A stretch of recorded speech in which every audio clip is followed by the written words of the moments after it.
Well, good morning. My name is Jessica, one of the pastors at Twin Lakes. Happy New Year. We're 2 weeks into 2025. I hope it's going well for you.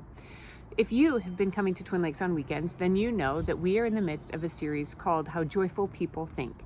And it is all about Philippians 4:8, a verse in the New Testament. And that verse says, whatever is true, whatever is noble, whatever is right, whatever is pure, whatever is lovely, if anything is excellent or praiseworthy, think about such things, right? So we've covered true. And then this last week, if you caught the sermon, Renee talked about whatever is noble. And in it, he mentioned people that he knows or historical figures that he thinks of as being noble. He talks about Abe Lincoln, he talked about his mom, and he talked about Daniel from the Bible. You know, we really don't use the word noble that much anymore to describe someone's character. So here's a refresher of what it means. Noble is honorable. It's self-sacrificial. It's consistent. It's somebody who lives with dignity. Like, nobility isn't just about making the right decision. It's about your motivation, right? Making the right decision because of empathy and compassion on people. You are motivated to fix the plight of others. To the point that you will sacrifice your own well-being and maybe make a decision you wouldn't otherwise make because somebody else will benefit from it. And so when I think about this, the first person that came to my mind from the Bible is Ruth. She hits every single marker of noble character. Like, you could just check off the list and you'd be like, yep, that's Ruth, that's Ruth, that's Ruth. And you know, I don't have time this morning to tell her whole story, but you can read it in the book of Ruth, in the Old Testament or the Hebrew scriptures. There's an entire book just about her. But here are a few basics. So Ruth was not an Israelite. She was from a land called Moab, but she married an Israelite.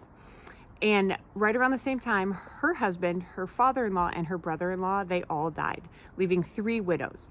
Now, in the ancient world, if you were a widow, you were vulnerable. And as an older widow, her mother-in-law would have been even more vulnerable. So you have Orpah, a daughter-in-law, Naomi, the mother-in-law, and Ruth.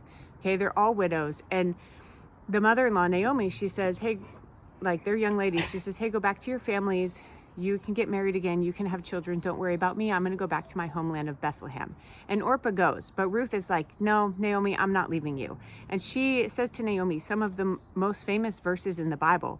She says, where you go, I will go. Where you stay, I will stay. Your people will be my people, and your God, my God. Basically, Ruth is saying, like, Naomi, I'm not leaving you. She realized she loved her. And she also realized that Naomi's situation was more precarious, right? Like, women alone were incredibly vulnerable. Everybody lived in bigger family groups, in clans, and they needed to have a husband, a father, a brother to protect them. So these 2 women travel back to Bethlehem. And as the story continues, Ruth repeatedly shows noble character. She works to provide for herself and Naomi. She proactively puts herself in the path of Boaz, who is a family member that eventually marries her. And that's a whole story in and of itself we can't get into this morning. And Boaz and Ruth, they have a son named Obed, and Obed has a son named Jesse, and Jesse has a son named David. That's right, King David. Sorry, my dog is making noises. And sometimes I like to think about the family structures, right? Like, we think of these people a lot of times in isolation, but these people were family. So they had family stories that they passed down. And Ruth's story must have been one of them, because we have a book about it, right? So David would have heard from Jesse, who heard from Obed about the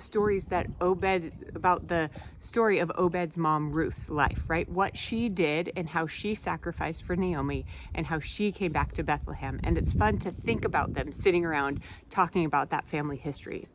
And another thing, I think it's easy for us today to look at other people and think people from the past were different. They had something I didn't have. They were able to develop character I'll never be able to have. But I'm a woman just like Ruth was a woman, right? And how do you develop character? Well, you do it by the choices that you make every single day. You know, and I can develop that same character that Ruth has. I can make noble decisions. I can make honorable, self-sacrificial decisions. How do we do that? Well, one way is exactly what Paul says to do, to think about what is true, what is noble, what is right, what is pure, what is excellent, what is praiseworthy. Because when we dwell on those things, that is the direction that we move. So here's a challenge for you today. Who do you know that's noble? Think of somebody you know or somebody you admire in history that you would say that is a noble person. Dwell on their characteristics. And as we do that, we fill our mind with the good things of who we want to be, and we move in that direction. So I challenge you to do that today. I hope you have a great day and Happy New Year.